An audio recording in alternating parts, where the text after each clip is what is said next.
Hi guys, welcome back to my channel. In this tutorial, I'm going to discuss semantic HTML,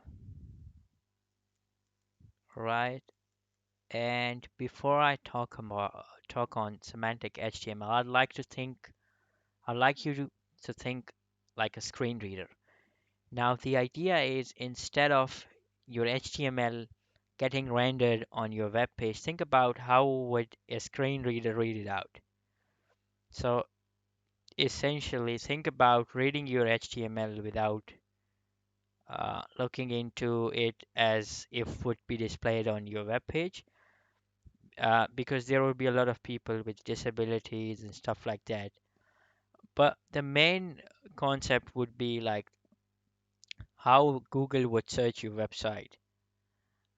You might have heard search engine optimization, SEO. So there are like crawlers on the back end which crawl your website. And the way it does it using semantic HTML. So the idea is if, for example, if you want to have a button, then uh, use the button tag. If you want to have a paragraph of text, then use the paragraph tag. Uh, don't just make things work by just using the elements here and there and somehow producing the visual effect through HTML because I've been mentioning this now a couple of times in this series that HTML is not about style, it's about structure.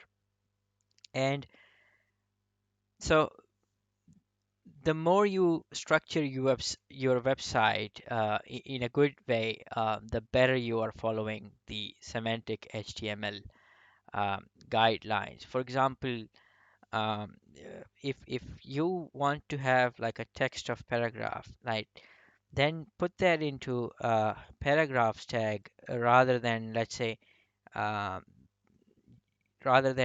putting that into a div tag, because div tag essentially is to put things uh, to have like a logical unit of it's more like a logical tag. So and if you're not following semantic HTML, although on the front end your website may look good, but uh, it's not following the best practices, and you'll have a hard time. Like your website may not be search engine optimized and things like that. So to summarize, semantic HTML is the idea to put proper tags to define things where they need to be, rather than just making things um, just making use of things which doesn't correlate to that place.